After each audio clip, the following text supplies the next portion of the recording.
Good evening, everyone. My name is Amy Bookstein, Finance Committee Chairperson. I will call this meeting of Finance Budget Workshop to order. It is Wednesday, February 16th, and it's 6:30 p.m. To begin, I would like to ask Ms. Brown, if you wouldn't mind coming forward to the podium. We're going to address some of the questions that were raised since last week's meeting that you might be able to shed some light on regarding personnel positions. Thank you so much. Mrs. Bedell? Hi, Ms. Brown. How are you? Good, how are you? Good. Just a quick question. There was an open positions list that was provided to us, and I know the dual language program at Soto and Johnson House starts in kindergarten. I believe they're up to 4th grade at this point. Wouldn't there need to be 2 additional teachers added to advance those students in that? So these are current open positions, and that's a vacant position at the moment. Okay. It's not for next year. It's not for next year? Okay. And do you know how many students, maybe Dr. Veda might be better to answer this, but how many students are at each level in that program? I don't know that, Linda. In the enrichment program? In the dual language program. Oh, dual language program. I'll get that for you. No problem. Thank you. Do you have any questions, Mrs. Bedell? No, I think that's helpful. Thank you. Thank you. Thank you very much. Quick question. I noticed on the back page it says main office secretary. Is that that's it for now? Right, that's a current vacancy. Yeah.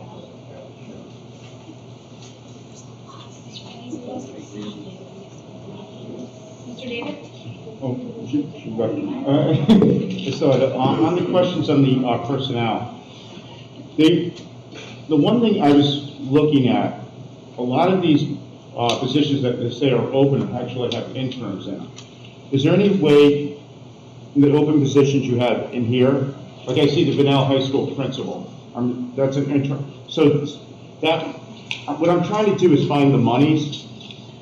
And obviously, the funds for a principal, we're paying an interim principal, so it's comparable. Right, so this list is just current vacancies, things that are posted right now. So those are filled, but are open for posting. So these are all postings that are up currently. Does that make? Yeah, it does make sense. Is there a list of current open positions that aren't filled? Yes. Yes, I can give that to you. All right, because that'll show us what extra funds are not being spent. Sure, Okay. we can do that. That's what we're looking for. Oh, okay. Or Yeah, at we least can. I'm looking for it, so thank you. Sure, we can do that. Thank you. Thank you. Thank you, Ms. Brown. Mr. David, are there any other questions regarding any of the former presentations or questions since last week? Dr. David? 180 students in the dual language program. Great. Thank you. Thank you. Okay, if no other questions, I would now call Ms. Heather Borges for her presentation of the professional services. Oh, sorry, Dr. David. Sorry. Yes. Okay, Ms. Manchini. Not about it. And before we start, I would just like to address Mr. David's comment a little bit further with regard to that open position report.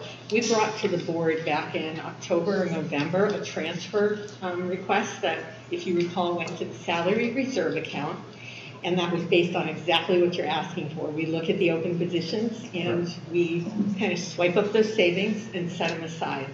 And last month, I did report that we would be bringing you another one on February 28th. So we'll get you both information, but you will have it. Good, thanks. All right, good evening, everyone.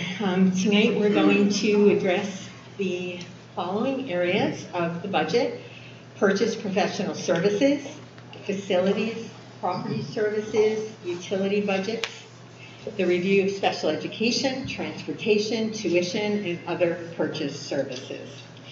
The facilities budget, of course, will be presented by our Director of Facilities, Rich Ruggiero, and special education by our Director of Pupil Services, Heather Borges. So I'm going to take you through just a few slides. And at the end of that, I'll pause and you're welcome to ask me questions. Then we'll move on to Rich. Then I'm going to pop back in because I do the regular transportation and tuition, and then we'll turn it over to Heather, just so you have an idea of our process. And I said to Mr. Malloy, no problem, I can advance this. You can't advance it, Ed. I'm sorry.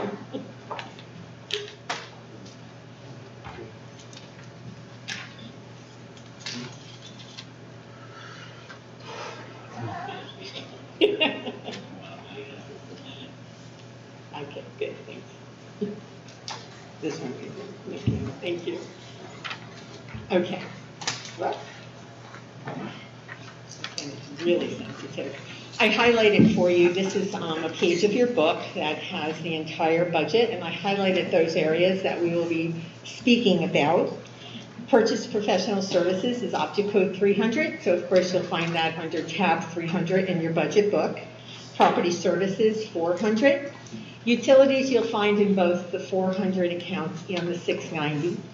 Transportation is 510, and that's both special education and regular education. Tuition is 560, and then we'll move on to the other purchase services in 590. So those last three will all be under the 500 tab.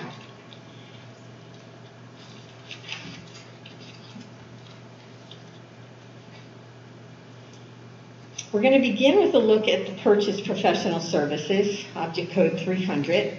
Now these accounts in particular cross over a few different departments. For example, the contract and instructional services line there was really covered by Dr. Gata last week for in-service and professional development. Heather will address clinical costs, since those are a special education account. And Rich will discuss most of the plant maintenance contracts. There is one key code on page 55 that is actually part of the technology budget.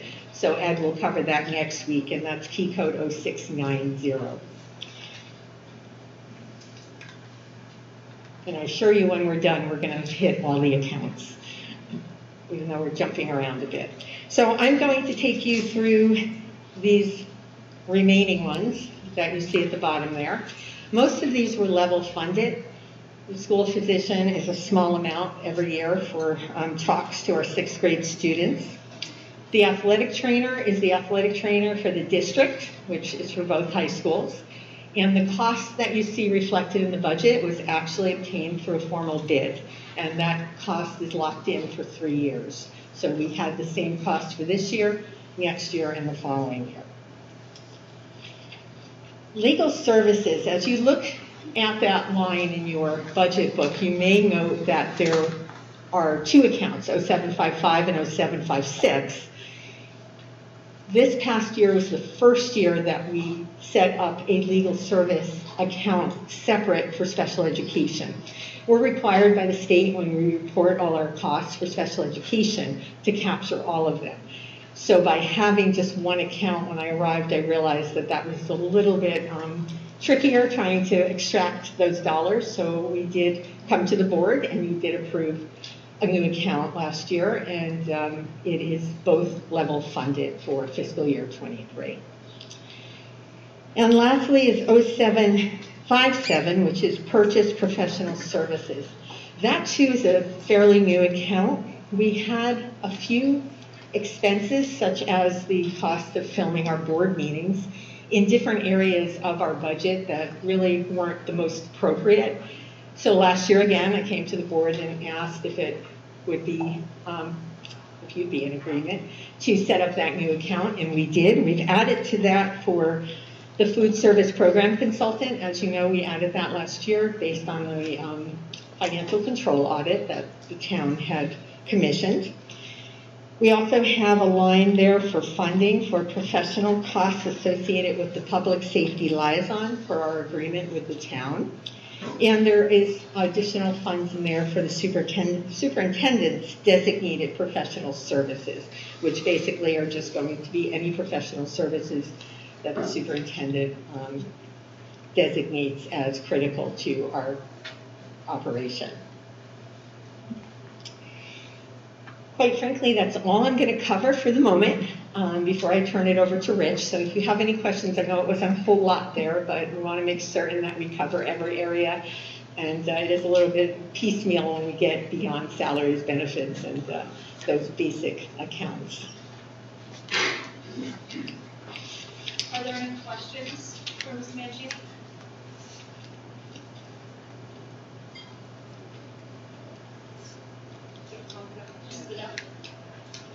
Ms. Mangini, you mentioned that 0755 and 0756 are for special education services. They largely have not changed.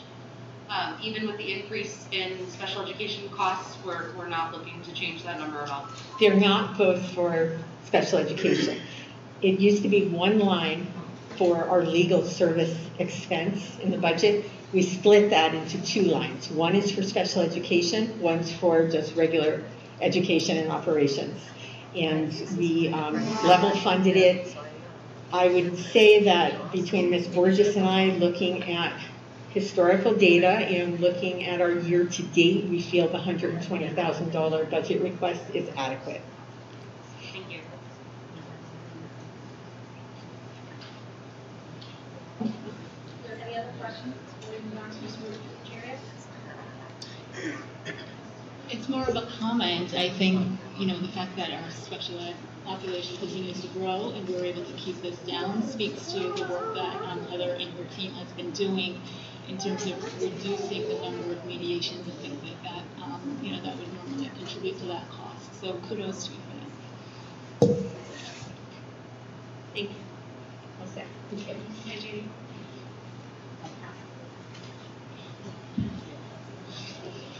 Good evening. We are going to do the facilities. Hopefully we get through this. Really. I'm good. So I don't have a lot of slides, so we'll get right to the point. Here we have our first slide. Do you guys want to look, because you had all this, do you want me to go through these and then we can do question and answers, or you want to do them page by page? You can go through all of them. Okay. And answer questions. These are some of the account. Go ahead, Mike. 132. Yeah. These are all the different stuff in the facilities department that I take care of. A lot of it is for furniture for schools, obviously utilities, and general maintenance in a lot of the schools. Yeah, I'm 54. Mr. Mayor?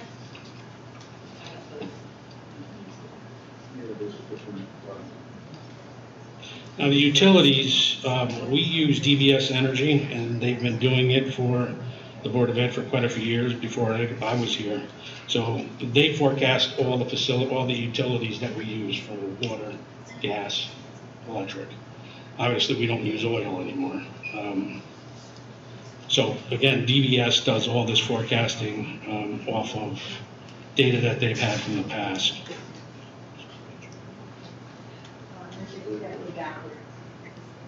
Go backwards. I think you get over the others. Did it? Yeah. That's very sensitive. No, that was it. No, go ahead. Go one more? Yeah, we want to go forward. Yeah, that's what I did. She just said to go backwards. That's on page 132. Yeah, extermination, sir. Yeah.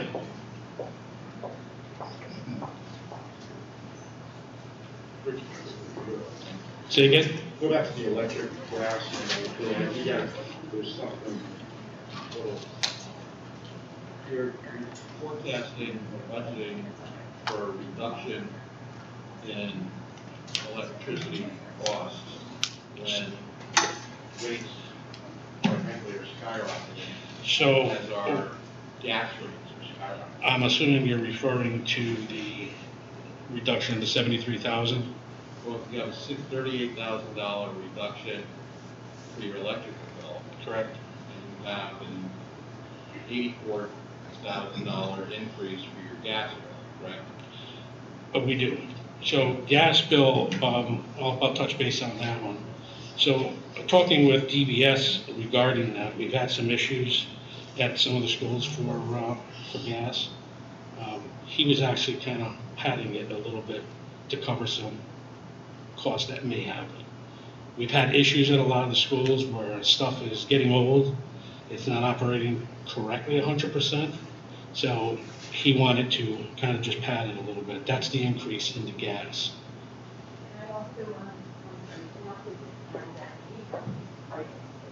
Yeah.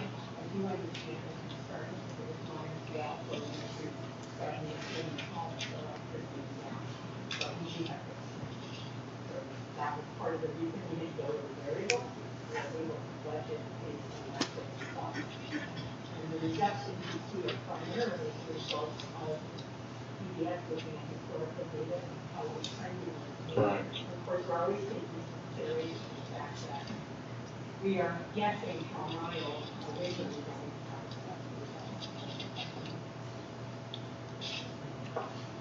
Yeah, I guess my other question is, I know some of our town buildings, you're saying we have some antiquated heating systems in some schools. Is there any outlook where we say, okay, it's time to move on and, get rid of a 25-year-old or 30-year-old boiler? So they are. So the town replaced the boilers at Eli Whitney, Second Hill Lane, and Flood. Those are all brand new ones, just this year. So they are going through right now, and they are upgrading all the old boilers. And so is there a plan in place, like a 5-year plan or a 4-year plan to replace those ones? Correct. And they're going to continue going on and on. And Also, again, too. none of that's on our budget, that's all on the town That's side. all on the town side. Okay. Yeah, any of the installations for all that kind of stuff all comes down to the town funding all that. Yeah. And also, too, just, we're working with the town to see if we can they're gonna split the cost of electric for the pool at Flood with us, because that is just, running 24/7, it gets crazy in there. Last year. Well, Or it was we asked actually, for yeah, last so we actually did, so they're splitting the cost with us for that, so, which is a big help for us. Yeah, don't say that.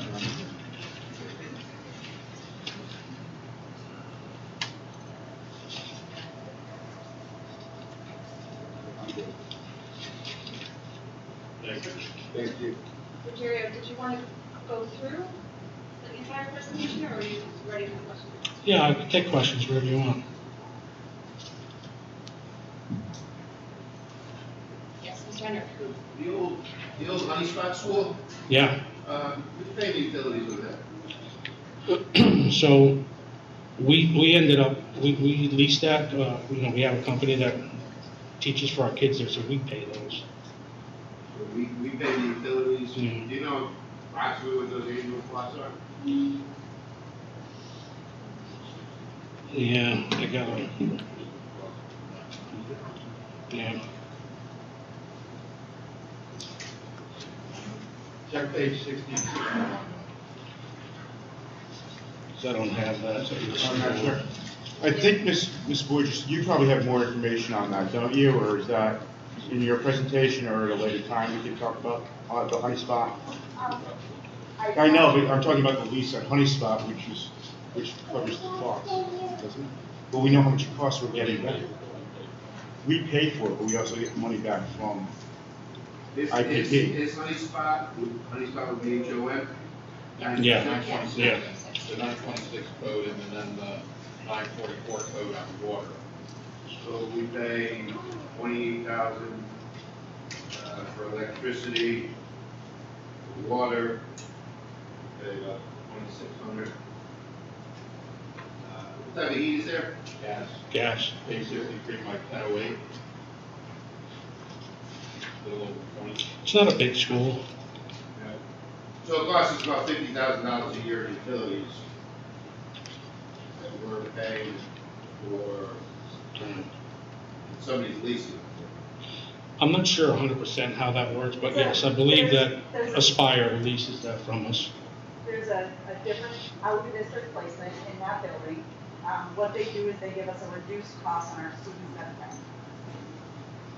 And just to let the record show that both anticipated budget proposals for Honey Spot are at a reduction.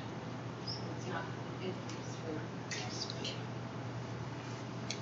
Did you know, well, we can get that conversation later, but I'm just curious what some of the costs are over there at Honey Spot. And apparently the lease that's there is, I can get you all that stuff. you have a copy of the lease? I don't, not with me now, no. Do you know who does? I'm assuming we have it at the No, office. no, there's no current contract. We are working on making a contract with them. There was nothing in the file for new leases. So currently, we don't have a lease. We're getting no money from Spire. And we're paying a Well- minimum of $50,000 in utilities. But I think we got a reduction. Or just maybe you I can, understand. I don't need to ask you for it, because I already have this. Yeah, no, but what I'm saying is, but they're also giving us a reduction. We're getting a reduction of, a reduced rate for 24 kids, but we only have 14 kids in the system. So we're paying for 24 kids, 10 kids who aren't in the system. And we're getting a reduced rate on that 24. 10 of those spots are not used. And we don't charge any other money. You know, we're paying $50,000 for utilities. If that was my business model, I'd be, homeless.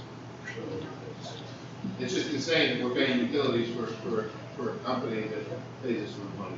I know it's not you. And Mr. Henrik, I'll speak to that. I think you're bringing up some very valid points. can't hear you. I want to speak to your point. I think you're bringing up some valid points. And that's exactly why, as we notice that challenge, we are getting into the process where we're looking to either work with Aspire to understand the existing agreement and change that or modify that so it services the interest of the Stratford Public Schools. So the point that you bring up has certainly hit our radar, and we're doing some internal work to make sure we respond to that. And there's some kind of favorable outcome for Stratford Public Schools and Stratford. Maybe we can talk about that. I mean, this is a really flat time. Of course. I was more focused on the ability to do it. I understand. And the cost that is being charged by our students. Correct. I understand that. I know Mr. David said he was looking for the money. thank you for your patience. Mrs. Coopies? So I just wanted to add a comment to Mike's question. Last year, we asked about that property as well, and I requested a copy of the contract, but there wasn't a contract to be found. I was sent maybe a one sheet of paper, but it didn't have the information that I was looking for, which I think you're also looking for, and I understand Pam and her team is researching that. So it hasn't been forgotten, and we all want the same answers, but just know that they are looking into it. The year has expired and nothing was done. I think it's time to get to work on that. Well, they are working on it. The year has expired and nothing has been done. Thank you. Are there any other questions for Mr. Ruggiero? All right, thank you.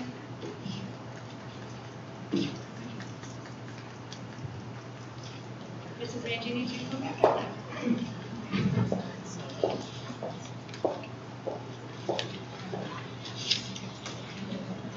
Okay, I'm going to touch base on just a couple of accounts before we turn it over to Ms. Burgess. Transportation, again, per state requirements, we have to break it down between our regular transportation special ed, our non-public schools, and our vocational. And as you can see, we are projecting a lower increase than usual, and quite frankly, we are in negotiations with our bus company. At some point in the very near future, we hope to bring an agreement to this board to review and hopefully approve. We have been working with the town as well with regard to any bidding requirements, and we are allowed to work to try to negotiate with the bus company. So we'll be giving you more information on that soon. Regular tuition, we do have a number of magnet schools that we participate in, as well as our aquacultural and our agricultural. And as you may recall, the long-term contract with the magnet school, Fairchild Wheeler, and some others at the city of Bridgeport had resulted in a lawsuit at one point, and we did finally settle that. Shortly after I arrived last year, taking no credit, I just arrived and worked with Dr. Robinson, and I do think it was favorable ultimately to the town of Stratford and the Stratford Board of Ed in that we are maxed at $150,000 for, regardless of the number of students that attend, over X amount, which I can't remember what the amount was, but I will share with you that our average bill prior to that each year was close to $500,000. So it definitely has had an impact, a very favorable one. So that's what those accounts are. You'll see slight increases there, and that's primarily due to additional students attending as we assessed our invoices this year and the number of students that are there. And I believe those are the only, other purchase services. How can I forget that one? That's a biggie. There are a number of accounts here that are handled by different areas. So I'm just going to share with you that the athletic and other transportation that you see towards the bottom is actually related to athletic events and field trips, such as the public library, job shadowing, and other events.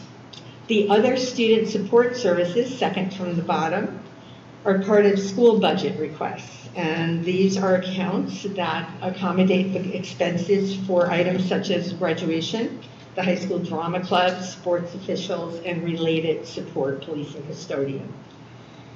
In addition, in that account, there's funds for student programs that enhance learning, such as Invention Convention.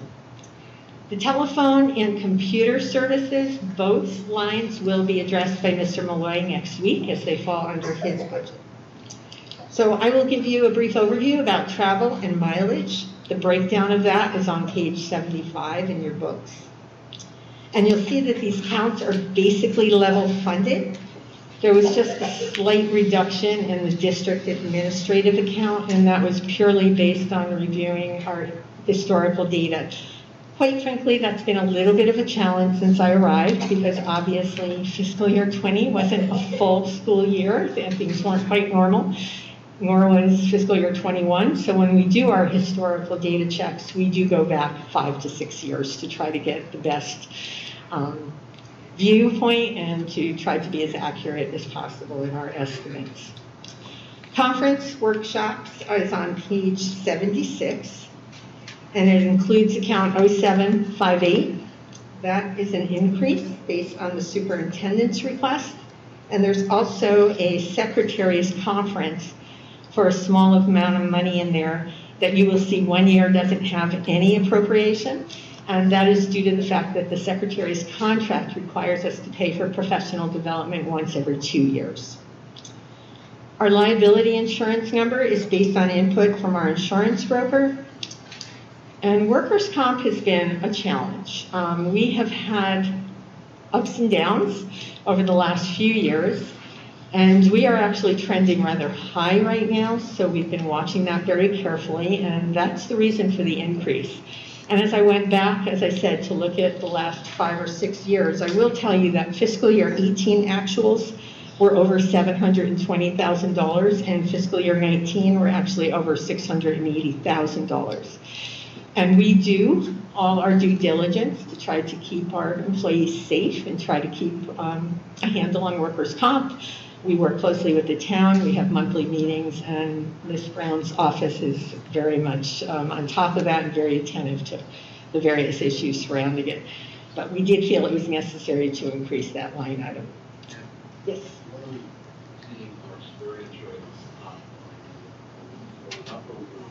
We're going up. What type of injuries are you experiencing? Types of injuries are primarily falls, I believe, Courtney. We have had a few of those, some injuries even within classrooms. And I really believe that they are a sampling of all of our staff, from custodians to teachers to CIAs. We've had probably every group. COVID doesn't fall in the comp. No, it does not.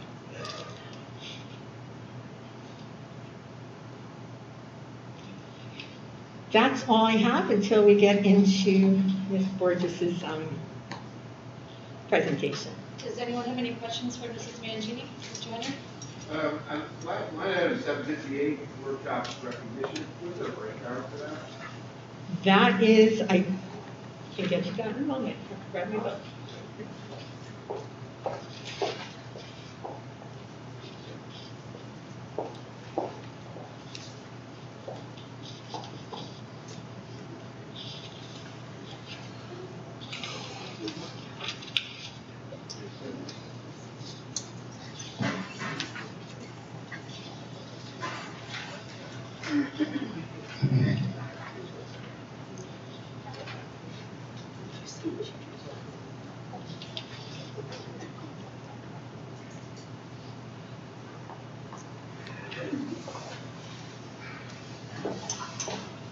Okay, 0758 includes conferences for various groups, including the ALIO conference. That's annual for our business office. They don't go every year, but it is important. It's the CAVE conference for board members is included in this cost as well. There's also meeting supplies, water that we provide during the board meetings is in that line item. There is also the American Association of School Administrators, as well as the Association of School Business Official Conferences. So there's a number of them. In the book here? No, these are my notes. Okay. So can we get a breakdown? I mean, it says Sure. recognition too. It says, I'm sorry. It says recognition. It says workshops, recognition. Okay, I will give you the breakdown. I don't know where you're seeing recognition. Is that in the explanation? Page 76. Page 76? I'm sure it's just a point of Mr. clarification. I'm going off history in my head, so I believe isn't the convocation in that as well? Or did you put that somewhere, or somewhere else? No, I think you're correct. It might Yeah, be so in the there as well. convocation, at the beginning of the year is in there. Also, teacher awards, I believe, you recognize the teacher for 10 years, 15 years, 20 years administrators, that's in there. When you say workshops, I think it encompasses a lot of professional development for administrators. If you have SWC, I forget what conference we're in sometimes, I believe that's in there. We went through that one particular thing, and I believe, what's the total now, 31,000? There is an increase of 15,000 you're being asked, so it is worth mentioning, but it's total $129 $129 million budget.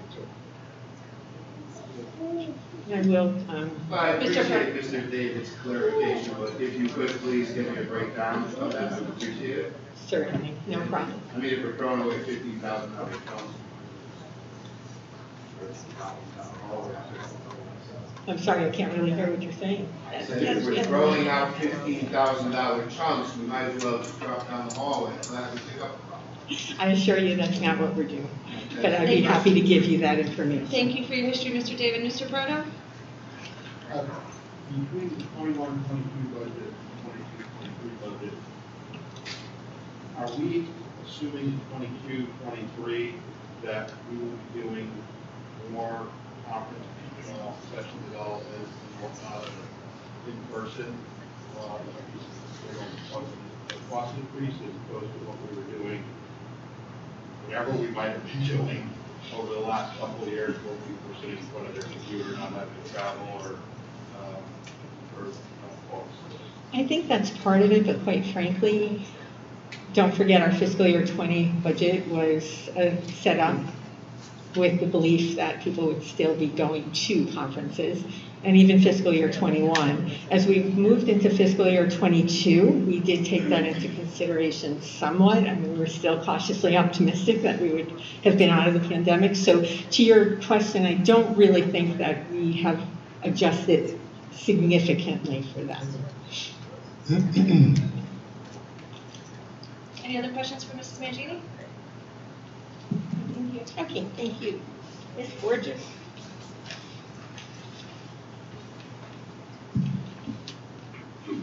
Yeah, no, I think.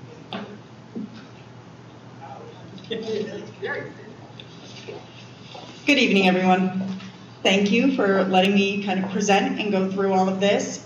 Over the past year, you guys have received a lot of data, and especially in the last few weeks. So a lot of that is what's going to build up to what you see here and how we put things together in the Pupil Service Department.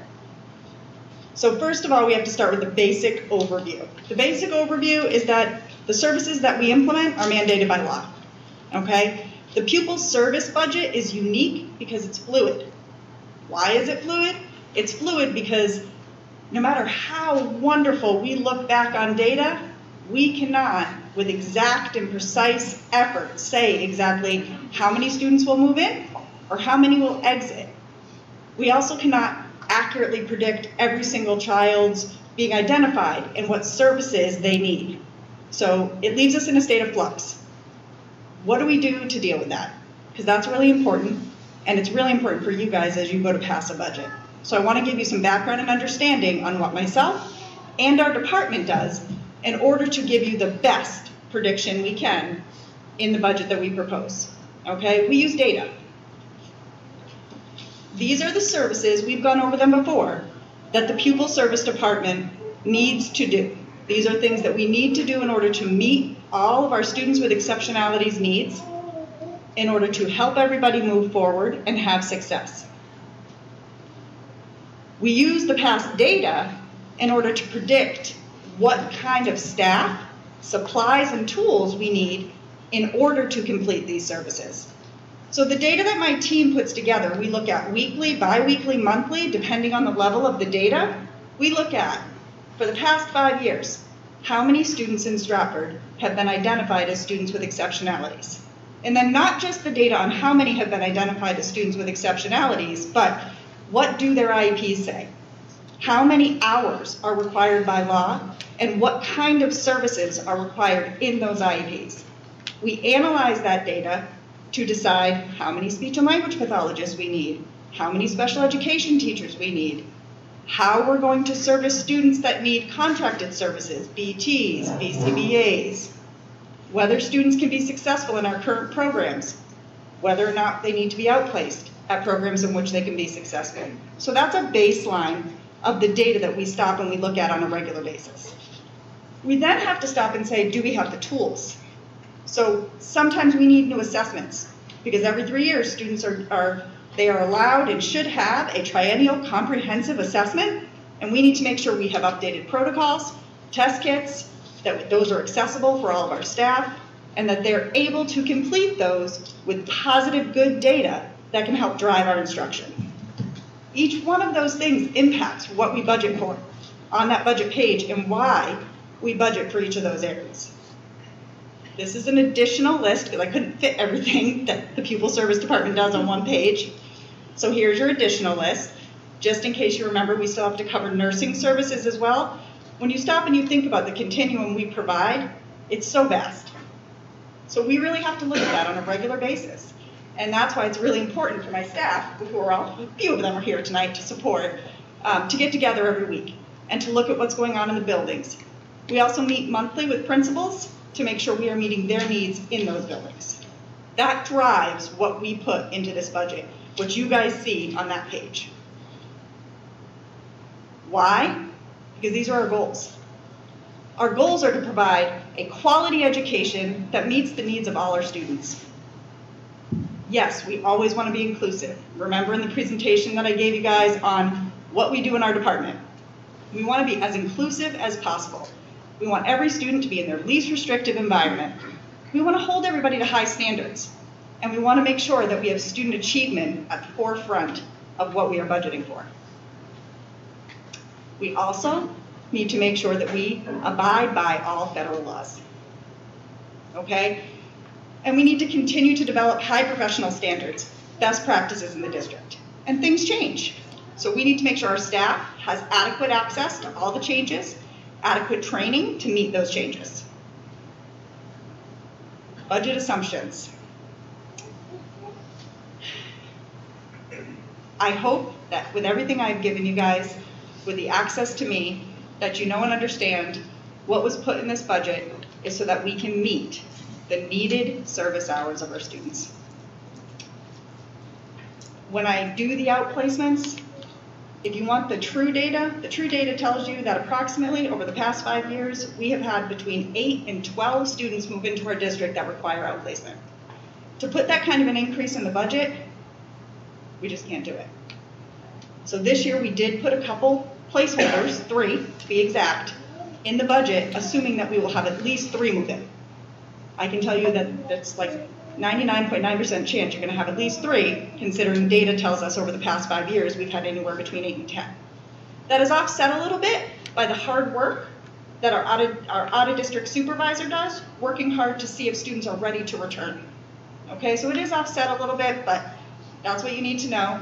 And we do a 3% increase because their tuitions go up. Okay? Service vendors are budgeted either at the same level or a 2 or 4% increase. I gave you guys a list, but I wanted to remind you, those are our programs. This is what we have for district programs that we need to make sure we are paying attention to, that we are expanding so we can meet more student needs, and that we are adequately staffing so that we don't end up with legal fees that we don't want. So everybody's getting what they need in order to be successful and show growth. Okay? What are we doing to try to save money? When you get to the page where you're looking at what we budgeted for, you'll see under clinical costs, we're down 3.26%. How did we get that savings? Negotiations, working hard with the vendors that we contract with to say, listen, you've got to do better or I have to go somewhere else. We want to, without compromising what the kids need for service. So through that, we were able to see a pretty decent savings. You don't notice it as much because we obviously increased in tuition costs and transportation. You guys are well aware of why we increased in tuition costs and transportation. Okay? I also took a really hard look at our professional development, and we have now done some research. We've worked with our RASC Alliance. We've gotten free professional development, so I reduced that so that we weren't spending money on those things.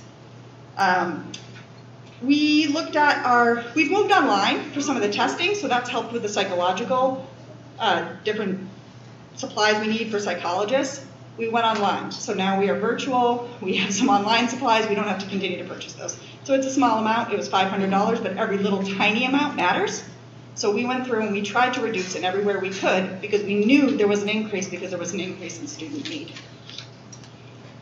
Taking all of that into account, we can continue to work with vendors. We can continue to look to expand our continuum of service. And as we do those things, we will realize savings in later years. And that's really important for us to stop and think about. And you guys are all aware, we have a good solid 5 to 10 year plan, but the first thing we have to do is get a budget that's not in deficit for special education so that we can start to climb out and realize these plans, better service our students and do it with our own people. So we want to expand current services to better meet students' least restrictive environment. And that's the language we use when we're talking about our students with exceptionalities. This is the budget page. And you can see where we went down as best we could.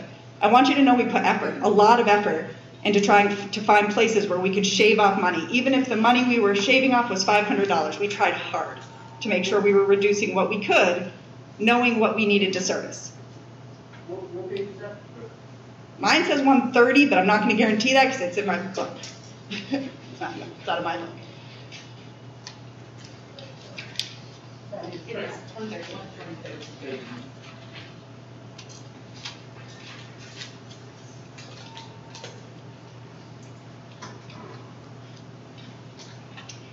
So now that you guys are all on the page 130, and I've kind of given you a background as to the hard work, and when Ms. Mangini told you it's an all-year process, very accurate. So we do this all year long. We look at it all year long, we reassess all year long, but our budget is fluid. But I think we did a really nice job using our data to make our best prediction for next year. Does anybody have any questions about this page? Mr. Furta? Our out-of-district placements. Yep. Approximately what percent of our total special ed population is placed out of district, and of that, what percentage of out of state? Do we have any out of state? We have 2 out-of-state placements. I thought it was only 1, but we have 2 out-of-state placements. We have 100, what'd you say? We sure have. We've done a lot of great work. I told you the out-of-district supervisor returned 12 students, but we had other students move in and other students that had needs. So we've done a really wonderful job doing all of those things. I don't know the exact percentage, Ben, but we have 114 students outplaced. And we have roughly 1,300 kids who have IEPs, so that's somewhere around 8%. Yeah. And what percent, historically, the question I always ask, our population on October 1st was X.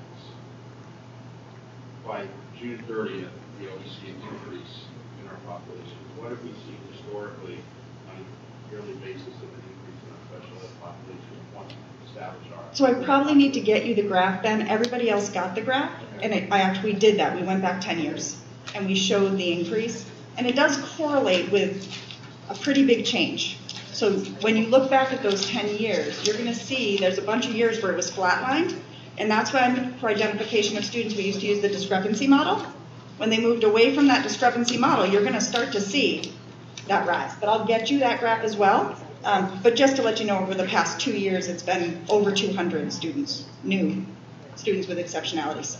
And of those, as you know, or that is educated guess, what percent of those 200 are students who started with us who were not identified on day one, who we identified during the year, versus students who moved into the district with exception? So for this year, we're tracking that, and we've had 125 students move into the district with exceptionalities. And right now, you're looking at about 93 students that were not identified, that went through the tiered process, that are now potentially going to be identified. Mr. Perdue, you want to second the question? Yeah, I'm good, thank you. You're welcome. Yes. By the way, thank you very much for the presentation. With the students with exceptionalities, the 114, I know 20 years ago we brought the autism program, a preschool program to Second Hill Lane, because we had, say, 4 or 5 students like that. It was cheaper for us to hire a teacher, hire aides than we were spending. As we looked out at the 114 students we're sending out, 3 or 4 could be brought back into district, must hire the right people, and actually save money and do right by the students. So we've done that. We've done that, and some of the students that have returned to that program, which now has 50-plus students in it. So that program that started with just a couple students now has over 50 students. And let me kind of rephrase that too. Is there other programs that we could start in district that we don't currently have, or pair up with another district, such as a Milford or Shelton, and say, okay, you have 3 students, we're all sending to a school, school X, 20 miles away. We can send them 5 miles down the road. Can you guys chip in? Can we chip in? Do better by the students, for the record. Get the staff here. Oh, and by the way, save taxpayer money. So step 1 is not necessarily a new program, Okay. but an expansion of the programs we have to meet more levels. We have some really great programs that we've started here. We have great programs K through 22. We just need to expand them. We need to give them a little TLC, and then we would be able to do that. On a bigger picture note, yes, futuristically, could we set up our own out-of-district placement in district? Yes, but you guys know it's space, right? And time and effort and investment. So that could also be part of it, but initially, what do we need to start with? Expanding the current programs we have. Thank you. Mr. Henry? So, we've had a big influx of students, both with exceptionalities and normal school system. I think a large part of that was due to COVID.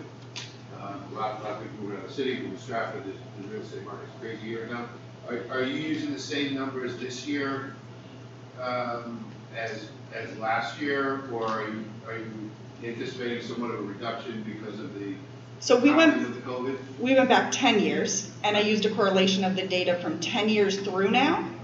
Looking at that, I know we already had 125 students move in, which is historically more than what has. Okay, on average, prior to COVID, you were looking at between 60 and 70, not 125, not 203.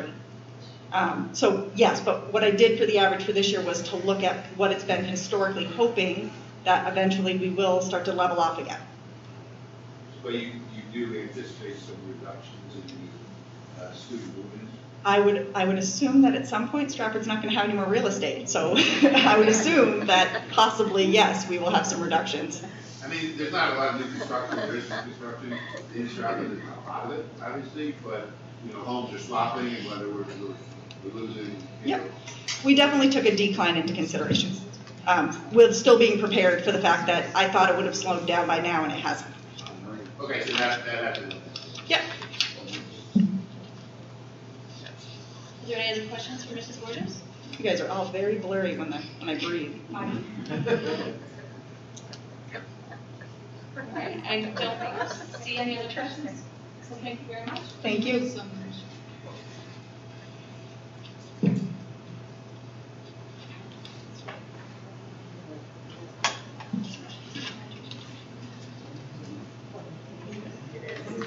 Dr. Sunday. I just want to take a moment to obviously thank our presenters. So I listened to the questions, I felt they were very thoughtful, right? And this is my first year in Stratford, and I'm learning a lot about our district.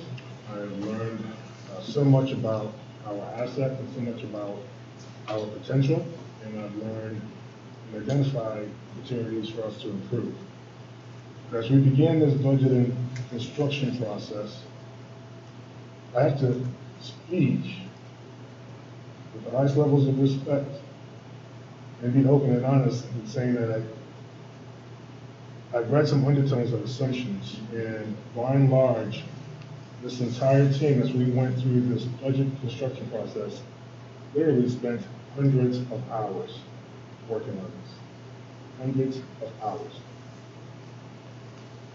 Based out of a commitment to our families who are sitting back there to make sure that we spend their dollars as responsibly as possible, and at the same time still give their children quality educational experience. I've never been anywhere professionally where we've been irresponsible with money, and I don't intend for that to happen here. There's a lot of work at my entry point, and I've spoken to each board member informally. I have spoken about the opportunities for us to grow, the vulnerabilities, things that I see that I think we need to improve on. But we're not just kicking $15,000 down the hallway. I sat in front of every principal and I asked them to speak to me about every line and justify it, allowing to outcomes for children. It's not an easy year. We're going to have some tough conversations, but I don't want those conversations to be based on an assumption that people have not done the work to make sure we deliver a quality school system for our families and we do right for our kids. So we're going to continue to go through this process. I'm going to continue to applaud my team, applaud our teachers, applaud all of our colleagues who are here. And we're going to move forward with a responsible budget for the consideration of the board and ultimately to our colleagues and our leaders downtown. There's been so much work, and I am personally proud of what we are bringing forward. Thank you very much, Dr. Sunday. Seeing no other questions, that concludes our agenda for this evening's workshop. Thank you very much to all of our presenters and all of the board members and committee members for your questions. This meeting will be adjourned at 7:23 and reconvene Tuesday, February 22nd at 6:30 p.m. for our fourth workshop. Thank you.